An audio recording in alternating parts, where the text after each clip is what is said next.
নমস্কার। ভারতের আফগানকে উস্কে দিচ্ছে পাকিস্তানে হামলা করতে। আফগানিস্তান পাকিস্তানকে খুব ঘৃণা করে। আজ ভারত আফগানিস্তানের চেয়ে সবচেয়ে বেশি বিপদ রয়েছে পাকিস্তান। একটি মাত্র ভুল পদক্ষেপই পাকিস্তানকে সম্পূর্ণরূপে ধ্বংস করে দিতে পারে। আফগানিস্তান যা বলে তাই করে। পাকিস্তান কার সাথে যুদ্ধ জড়াচ্ছে পাকিস্তান নিজেও জানে না। আফগানিস্তান ওয়ার্ল্ডের 1 নম্বর আর্মি। ইউএস আর্মিকে আফগান থেকে তাদের অন্তত উন্নত অস্ত্রশস্ত্রে ফেলে যেতে বাধ্য করেছে। সেখানে আফগানে এটা কোনো সম্ভব না। আগে কাবুল দখল করেছে, এখন তারা ইসলামাবাদ দখল করবে। ব্যাখ্যা করা যাক, আফগানিস্তান ও পাকিস্তানের মধ্যে যুদ্ধ হতে যাচ্ছে। আপনারা এই ভিডিওগুলি দেখুন, কয়েকদিন আগে টুইটারে ভাইরাল হয়েছিল এই ভিডিওগুলো। তারা এরপরও একের পর এক ভিডিও পাবলিশ করে যাচ্ছে। তালেবান ও আফগানিস্তানের সেনাবাহিনী পাকিস্তান সীমান্তের দিকে মোতায়েন করা হচ্ছে। মার্কিন যুক্তরাষ্ট্র তাদের জন্য যে সব অস্ত্র রেখে গিয়েছিল এটি একটি পূর্ণস্কার সংঘাত হতে যাচ্ছে। পাকিস্তান কি তার শত্রু?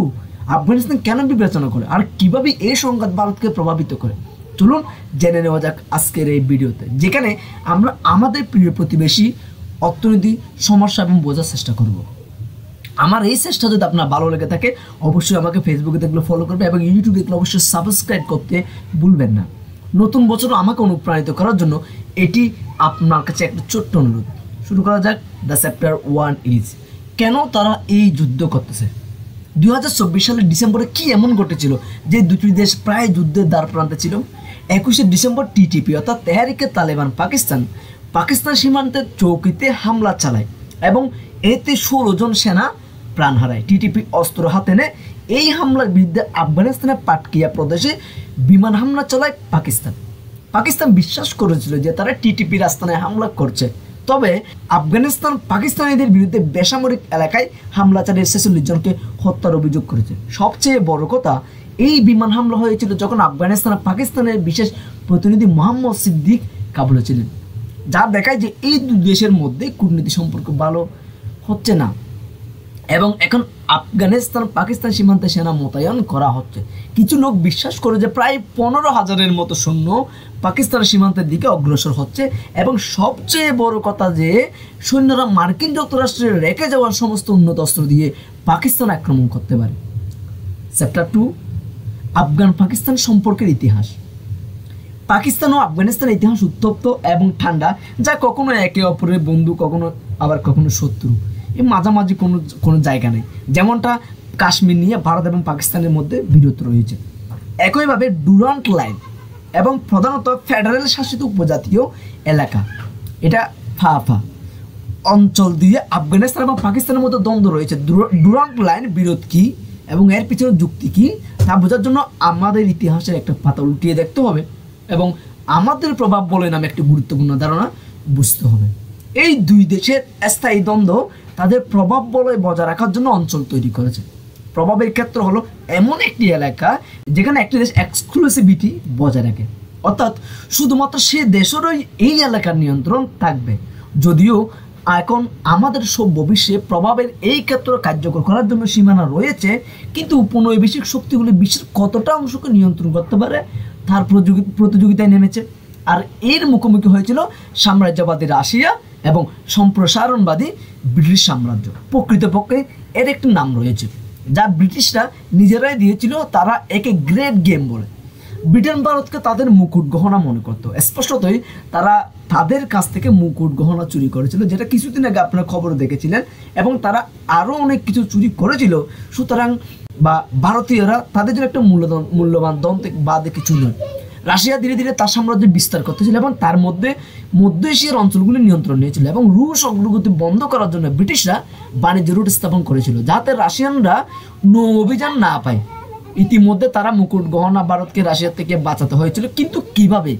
আফগানিস্তানকে তাদের নিয়ন্ত্রণ নিয়ে আফগানিস্তানকে নিজেদের নিয়ন্ত্রণে নিতে ব্রিটিশরা একে একে 4টি যুদ্ধে লিপ্ত হয়, কিন্তু তারা ওই সমস্ত যুদ্ধে হেরেছে। সে সময় পঞ্চপত্রিকা নামে কার্টুনে প্রকাশ করেছিল আফগানিস্তানে আমির রুশ ভাল্লুক ব্রিটিশ সিংহের মধ্যে আটকে আছে এমন একটা কার্টুন। এই প্রেক্ষাপটে 1893 সালে আমির আব্দুল রহমান মার্টিনের ডুরান্ট লাইনের সাথে ডুরান্ট লাইন চুক্তি স্বাক্ষরিত হয়েছিল, যার প্রধানত আফগানিস্তানকে একটি বাফার রাষ্ট্র হিসেবে প্রতিষ্ঠিত করেছিলেন।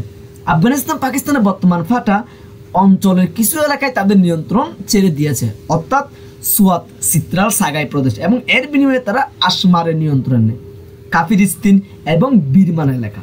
রাশিয়া ভারতে পৌঁছাতে চাইলে প্রথমে আফগানিস্তানের মধ্যে দিয়ে তাকে যেতে হবে। এই কারণে ব্রিটিশরা ভারতের সম্পূর্ণ নিয়ন্ত্রণ ছিল। অর্থাৎ প্রভাবের ক্ষেত্র 1893 সালে ডুরান্ট লাইন চুক্তি স্বাক্ষরিত হয়, কিন্তু তখন সমস্যা দেখা দেয়নি। সমস্যাটি 1919 সালে আফগানিস্তান যখন স্বাধীনতা লাভ করে তখন দেখা দেয়। সমগ্র বিরোধ এই কারণে যে ব্রিটিশ ভারতের সাথে চুক্তি স্বাক্ষরিত হয়েছিল। ভারত পাকিস্তান বিভক্ত হলে আফগানিস্তান অনুরোধ করেছিল এই সীমান্ত নিয়ে আমরা আবার আলোচনা করব এবং এটা নিয়ে আবার আলোচনা হওয়া উচিত। আফগানিস্তান যে উপজাতীয় অঞ্চলগুলির উপর নিয়ন্ত্রণ ছেড়েছিল তারা জাতিগতভাবে পশতুন ছিল এবং আফগানিস্তান বিশ্বাস করেছিল যে তাদের 3টি পছন্দ থাকতে পারে। 1 হইলে তাদের ভারত যাইতে হবে, 2 হইলে তাদের পাকিস্তান যাইতে হবে, নইলে তাদেরকে আফগানিস্তানে যোগ দিতে হবে, যে কোনো একটা। কিন্তু এই উপজাতীয় এলাকা ফাটা চলে যায় পাকিস্তানে। আর আফগানিস্তান ডুরান্ট লাইনকে কখনো বৈধ বলে মনে করেন। পাকিস্তান এবং আফগানিস্তানের মধ্যে ঐতিহাসিক সংঘর্ষের কারণ হলো এটি, অর্থাৎ ডুরান্ট লাইন। আমি মনে করি বিশ্বের অর্ধেকের বেশি সংঘাত সৃষ্টির কারণ হচ্ছে ব্রিটিশ। আর আপনিও যদি মনে করেন যে এই বক্তব্যের সাথে একমত, আমার কথার সাথে একমত, তাহলে একটা লাইক হয়ে যেতেই পারে। এই 2 দেশের আধুনিক দ্বন্দ্বের কারণ কিছু অন্য কিছু, কিন্তু আধুনিক দ্বন্দ্বের কারণ অন্য কিছু। চ্যাপ্টার 3 এখানে আসে। আধুনিক দ্বন্দ্বের দ্রুত এগিয়ে 1979 সালে ঠান্ডা থেকে পুরোদম হয়েছিল। সোভিয়েত রাশিয়া মার্কিন যুক্তরাষ্ট্র তাদের প্রভাব বলয় ছড়িয়ে দিচ্ছিল সারা বিশ্বে। কিছু দেশ সোভিয়েত রাশিয়াকে সমর্থন করেছিল এবং কিছু দেশ পুঁজিবাদী আমেরিকাকে সমর্থন করেছিল। এবং আমেরিকা এবং সোভিয়েত ইউনিয়ন এর মধ্যে তাদের শ্রেষ্ঠত্ব দেখানোর জন্য অনেক দ্বন্দ্ব ছিল। 1978 সালে রাষ্ট্রপতি সোভিয়েত রাশিয়ার সহায়তায় আফগানিস্তান উৎখাত করেছিল এবং একজন সোভিয়েত বান্ধব নেতাকে আফগানিস্তানের ক্ষমতায় আনা হয়েছিল। এর মোকাবেলায় CIA 1978 অর্থাৎ 1978 সাল থেকে স্থানীয় মুজাহিদিন বা বিদ্রোহীদের প্রশিক্ষণ শুরু করে। এই বিদ্রোহীরা তালেবানে পরিণত হয়। আজকে আমরা যাকে তালেবান দেখতে পাচ্ছি। এই বিদ্রোহ দমন করতে সোভিয়েত রাশিয়া 1980 সালে আফগানিস্তান আক্রমণ করে এবং সোভিয়েত আফগান যুদ্ধ শুরু হয়। মার্কিন যুক্তরাষ্ট্র এবং সৌদি আরব তালেবান বা বিদ্রোহীদের সমর্থন করে, আর এই সংঘাতের মধ্যে পাকিস্তান অবতরণ করে। যদি মার্কিন যুক্তরাষ্ট্রকে আফগানিস্তান অস্ত্র বা কোনো সামগ্রী পাঠাতে হয়, সরবরাহ করতে হয়, তাহলে তাদের কাছে যাওয়ার মাত্র 3টি উপায় আছে। হয় তারা ইরানে যেতে পারে, বা তারা মধ্য এশিয়া থেকে যেতে পারে, অথবা তাদেরকে পাকিস্তান থেকে যাইতে হবে। কিন্তু যুক্তরাষ্ট্র ইরানের মধ্যে বন্ধুত্ব ছিল না এবং মধ্য এশিয়া সম্পূর্ণরূপে সোভিয়েত ইউনিয়নের নিয়ন্ত্রণ ছিল, যার কারণে তাদের কাছে একটি মাত্র অপশন বাকি ছিল, আর সেটি হলো পাকিস্তান। পাকিস্তান তাদের পক্ষ থেকে এই সুযোগের পুরো সদ্ব্যবহার করেছে। মার্কিন যুক্তরাষ্ট্রের সাহায্যের বিনিময়ে তারা তাদের কাছ থেকে সামরিক সরঞ্জাম কিনেছিল এবং তাদের সাহায্য হিসেবে অর্থ চেয়েছিল এবং সবচেয়ে গুরুত্বপূর্ণ, তাদের ভারত বিরোধী অনুমতি দিয়েছিল। মার্কিন যুক্তরাষ্ট্রের প্রতি অনুমতি শুধু তাই নয়, পাকিস্তান যখন পারমাণবিক বোমা বানাচ্ছিল মার্কিন যুক্তরাষ্ট্র জানতো, কিন্তু তারা এগুলো উপেক্ষা করেছিল, কিছুই বলেনি, কারণ তারা আফগানিস্তানের প্রতি বেশি আগ্রহ ছিল। তাই মূলত পাকিস্তানের তালেবান বিদ্রোহীদের সামগ্রী হস্তান্তর করার জন্য মার্কিন প্রক্সি হয়ে ওঠে। আর সেই সাথে পাকিস্তান নিজেদের খেলা শুরু করে, যাকে বলা হয় স্ট্র্যাটেজিক ডেপথ। পাকিস্তানের কৌশলগত গভীরতার নীতি বলে যে আফগানিস্তান একটি বিশ্রামের জায়গা। যদি পাকিস্তান আবার ভারত আক্রমণ করে, এই নীতির মাধ্যমে তারা আফগানিস্তানের উপর নিয়ন্ত্রণ অর্জন করতে চেয়েছিল, যাতে তারা এটিকে ব্যবহার করতে পারে, ভারতের বিরুদ্ধে যুদ্ধ করতে পারে। মূলত পাকিস্তান আফগানিস্তানকে সামরিক সম্পত্তি হিসেবে ব্যবহার করতে চেয়েছিল। এই কারণে তারা আফগানিস্তানের স্থানীয় ইস্যুতে সবসময় হস্তক্ষেপ শুরু করে। একই সময়ে পাকিস্তানে পশতুনিস্তানীয়দের উপেক্ষা করে, যা আজকের সংঘাতের মূল। আর এই কারণে আফগানিস্তানের মানুষ এখনও পাকিস্তানকে ঘৃণা করে, যেটা আমি প্রথমেই বলেছিলাম, কারণ পাকিস্তানের নেতৃত্ব শুধুমাত্র আফগানিস্তান ব্যবহার করেছে। আপনি কি মনে করেন এই আফগানিস্তানের বিদ্বেষকে শুধু পাকিস্তানের জন্য বৈধ? Let me tell you and here comes chapter 4। কেন টিটিপি পাকিস্তানকে ঘৃণা করে? টিটিপি মানে তেহরিকে তালেবান পাকিস্তান, যার মানে এটা পাকিস্তানের তালেবান। ব্রিটিশদের বিভাজন লাইনের কারণে পাকিস্তান এবং আফগানিস্তানের পশতুন সম্প্রদায় দুটি দেশে বিভক্ত হয়ে পড়ে। পাকিস্তান পশতুন জনগণ প্রধানত উত্তর পশ্চিম সীমান্ত প্রদেশ এবং আফগানিস্তানের সীমান্তবর্তী খাইবার পাখতুনখাওয়াতে বসবাস করে। টিটিপি 2002 সালে শুরু হয়েছিল, যখন পাকিস্তান ফাটা, যেটা অনেক আগে থেকে বলেছেন, তার পূর্ণরূপ হচ্ছে ফেডারাল অ্যাডমিনিস্ট্রেটেড ট্রাইবাল এরিয়া, সামরিক ভ্রমণ শুরু করেছিল। টিটিপি 2007 সালে পাকিস্তানের রাষ্ট্রের বিরুদ্ধে প্রতিরোধ হিসেবে গঠিত হয়েছিল এবং তারা ফাটা অঞ্চলের উপর সম্পূর্ণ নিয়ন্ত্রণ করেছিল। পাকিস্তান 2008 সালে টিটিপি নিষিদ্ধ করেছিল এবং ইউএসএ 2010 সালে এটিকে নিষিদ্ধ করেছিল। 2011 সালে কানাডা, ব্রিটেন এবং টিটিপিকে নিষিদ্ধ করে।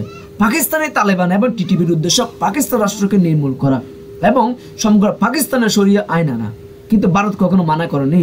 তাদের উদ্দেশ্য অর্জনের জন্য টিটিপি 2007 সাল থেকে পাকিস্তানে অনেক সন্ত্রাসী হামলা চালিয়ে এসেছে, সেটা সামরিক গাড়িতে হোক বা কোনো স্কুলে বা যে কোনো প্রতিষ্ঠানে বা কোনো মূল্যবান জায়গায়। পাকিস্তানের স্বরাষ্ট্র মন্ত্রণালয় বলেছে যে টিটিপি 2024 সালে 1500টি সহিংস ঘটনার জন্য দায়ী ছিল। আইন প্রয়োগকারী এবং বেসামরিক ব্যক্তি সহ এই সমস্ত ঘটনার 924 জন প্রাণ হারিয়েছে।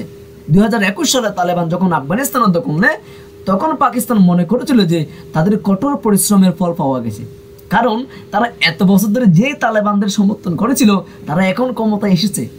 আসলে তাদের সরকার যখন গঠিত হয় তখন কিন্তু পাকিস্তানকেও তারা আমন্ত্রণ করেছিল, কিন্তু বাস্তবতা তাদের প্রত্যাশা থেকে সম্পূর্ণ ভিন্ন ছিল। আসন্ন তালেবান সরকার পাকিস্তান সরকারের উপর খুশি ছিল না, কারণ পাকিস্তানি সেনারা পশতুনিস্তানীয়দের উপর হামলা চালাচ্ছিল। প্রতি কয়েক বছরে পাকিস্তান আফগান শরণার্থীদের আফগানিস্তানে ফেরত পাঠায়।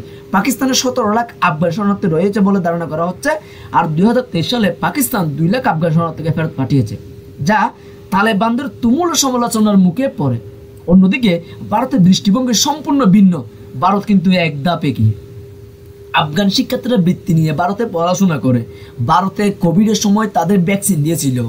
বিসিসিআই আফগানিস্তানের ক্রিকেট দলকে সম্পূর্ণ সমর্থন করে এবং তারা ভারতীয় স্পন্সরও পায়। অ্যান্ড তারা গম ও জল পাঠায় কোথায়? আফগানিস্তানে। এই কারণে আপনি যদি কোনো অনলাইন ব্লগ দেখেন যে আফগানিস্তানিরা সর্বদা ভারতকে তাদের বন্ধু হিসেবে বিবেচনা করে, তারা ক্রিকেট ভারতকে সমর্থন করে এবং তারা গর্বের সাথে পর্যটকদের আশেপাশে দেখায়। যদি পাকিস্তান ও আফগানিস্তান একটি পূর্ণাঙ্গ সংঘাতে জড়িয়ে পড়ে তাহলে হয়তো পাকিস্তান আজ জম্মু ও পাঞ্জাবে সে বিদ্রোহ করছে, হ্রাস করা যেতে পারে। যে বিদ্রোহ করছে তা হ্রাস করা যেতে পারে। হয়তো পাকিস্তানের পশ্চিম সীমান্ত অনিরাপদ হয়ে পড়লেও বাংলাদেশের পর থেকে ভারতকে অস্থিতিশীল করার দিক থেকে তারা ততটা নজর দিতে পারবে না। আমি একজন পাকিস্তানি দ্বারা লিখিত একটি খুব আকর্ষণীয় নিবন্ধ পড়ি, যা পাকিস্তান এবং আফগানিস্তানের প্রাক তালেবান সম্পর্ককে ব্যাখ্যা করে।